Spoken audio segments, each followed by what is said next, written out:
I had a dream once, and I'm speaking psychologically here, not theologically. I had a dream once. I was in the cemetery of an old church, an old cathedral, surrounded by the graves, and there were indentations in the grounds where all the graves were, and all of a sudden the graves started to open, and it was a graveyard where great people, great men of the past had been buried, and so grave opened and an armed king stood up, and then another grave opened and another armed king stood up, and this happened all around me, and these were very formidable figures, right? They were the great heroes of the past, and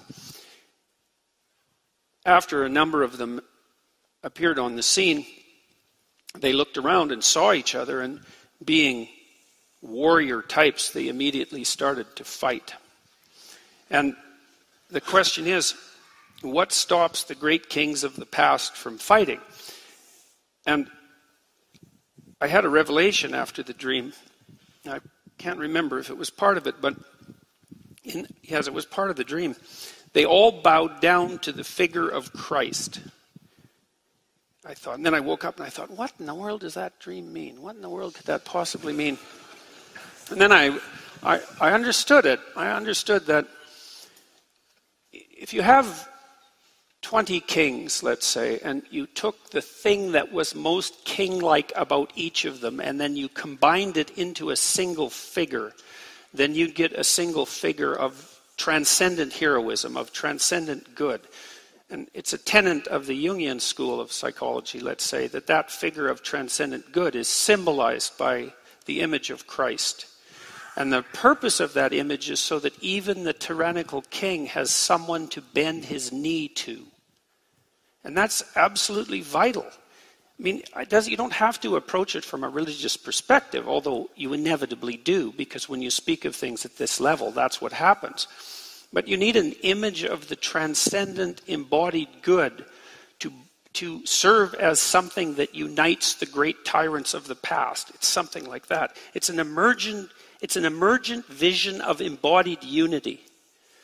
And it's a psychological necessity. It's a sociological necessity. And I think it bears very strongly on your question about why is it that people matter. It's the classic Western answer to that, the Judeo-Christian answer to that, is because you have a spark of divinity within you, and that divinity is a reflection of this transcendent good.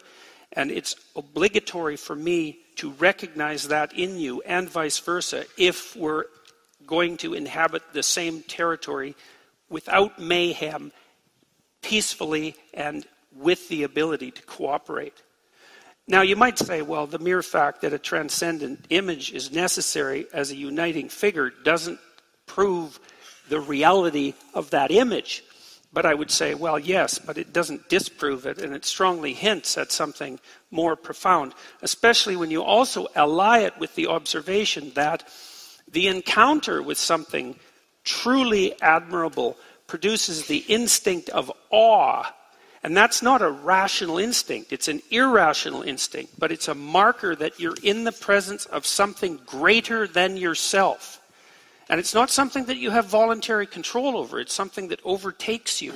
And it could easily be a reflection of the truth.